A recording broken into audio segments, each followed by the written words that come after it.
কল্পনা করুন আপনি মাটির নিচে আটকা পড়েছেন এবং আপনার চারপাশ নিরেট অন্ধকার।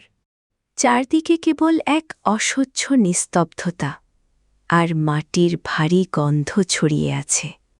আপনি চিৎকার করছেন, কিন্তু আপনার কণ্ঠস্বর শোনার মতো কেউ বাইরে নেই। জ্যান্ত দাফন হওয়ার এই আতঙ্ক কোনো কাল্পনিক গল্প নয়, বরং এক নিষ্ঠুর বাস্তবতা।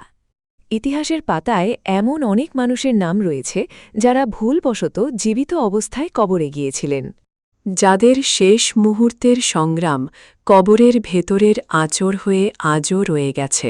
আজ আমরা জানব সেই সব মানুষদের কথা যারা সময়ের আগে কবরের অন্ধকারে হারিয়ে গিয়েছিল।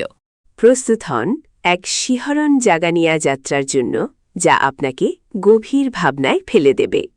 ঊনবিংশ শতাব্দীতে চিকিৎসাবিজ্ঞান আজকের মতো এতটা উন্নত ছিল না। গভীর কোমা বা মৃগী রোগের আক্রমণকে অনেক সময় মৃত্যু বলে ভুল করা হতো। যখন কারো হৃৎস্পন্দন অত্যন্ত ধীর হয়ে যেত, ডাক্তাররা তাকে মৃত ঘোষণা করে দিতেন। এরপর শুরু হতো সেই ভয়ঙ্কর এবং করুণ শেষ বিদায়ের প্রস্তুতি।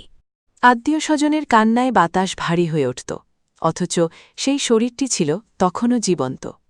কফিনের ভেতরে হঠাৎ শ্বাস ফিরে পেতেন তারা, কিন্তু তখন বড্ড দেরি হয়ে গেছে। মাটির অনেক গভীরে তাদের বাঁচার আকুতি শোনার মতো কেউ থাকত না। এই অকাল দাফনের ভয় থেকেই উদ্ভাবন হয়েছিল এক অদ্ভুত যন্ত্র, সেফটি কফিন। কবরের উপরে লাগানো একটি ছোট্ট ঘণ্টাই ছিল অভাগা মানুষটির বাঁচার শেষ আশা।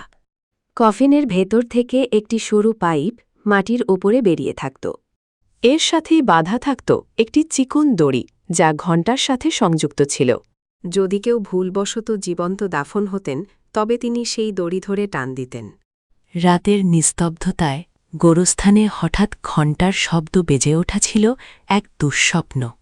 এই ঘণ্টার আওয়াজ শুনেই পাহারাদার ছুটে আসতেন তাকে উদ্ধার করতে। তবে অনেক সময় বাতাসে বা ছোট প্রাণীর ছোঁয়ায়ও ঘণ্টাটি নড়ে উঠত। এতে পাহারাদারদের মধ্যে এক তীব্র আতঙ্ক আর বিভ্রান্তি কাজ করত। সেই যুগের মানুষের মনে দাফন নিয়ে এক বিশাল বিভীষিকা তৈরি হয়েছিল। এই ভীতিই জন্ম দিয়েছিল কবর পাহারাদার নামক এক অদ্ভুত পেশার। এই পাহারাদারদের কাজ ছিল কবরের পাশে সারা রাত জেগে থাকা। তারা অত্যন্ত সজাগ হয়ে কান পেতে থাকতেন মাটির নিচে কোনো আওয়াজের জন্য। সেই সময় উদ্ভাবিত হয়েছিল এক বিশেষ ধরনের যন্ত্র, যাকে বলা হতো সেফটি কফিন। কফিনের ভেতর থেকে একটি সরু দড়ি মাটির উপরের একটি ঘণ্টার সাথে যুক্ত থাকত। যদি কেউ ভুলবশত জীবন্ত দাফন হতেন, তবে তিনি ভেতর থেকে দড়িটি টানতেন। রাতের নিস্তব্ধতা ভেঙে ঘণ্টার সেই আওয়াজ ছিল এক নতুন জীবনের ডাক। পাহারাদারের কাছে এই ঘণ্টার শব্দ ছিল একই সাথে স্বস্তি এবং চরম আতঙ্কের। কিন্তু অনেক সময় প্রবল বাতাসেও সেই ঘণ্টাটি হঠাৎ বেজে উঠত। এই বিভ্রান্তিকর শব্দগুলো কবরস্থানে এক গা ছমছমে পরিবেশ তৈরি করত। মানুষের এই অসহায়ত্ব আর মৃত্যু ভয় সমাজকে এক গভীর অন্ধকারে ঠেলে দিয়েছিল। এই সংকটময় অবস্থায় উদ্ভাবকরা এক অদ্ভুত সমাধান খুঁজে বের করেন। তারা এমন কফিন তৈরি করলেন যাতে সেফটি বেল বা ঘণ্টা লাগানো থাকত। যদি কেউ ভুল করে জীবিত অবস্থায় দাফন হন, তবে তিনি এই ঘণ্টা বাজাতে পারতেন। কবরস্থানের নিস্তব্ধতা ভেঙে মাঝে মাঝে টুনটুন শব্দে বেজে উঠত সেই ঘণ্টাগুলো। প্রহরীরা রাতের আধারে কান পেতে থাকত সেই জীবনদায়ী শব্দের আশায়। প্রতিটি সেকেন্ড ছিল মৃত্যুর সাথে এক ভয়াবহ পাঞ্জা লড়ার মতো।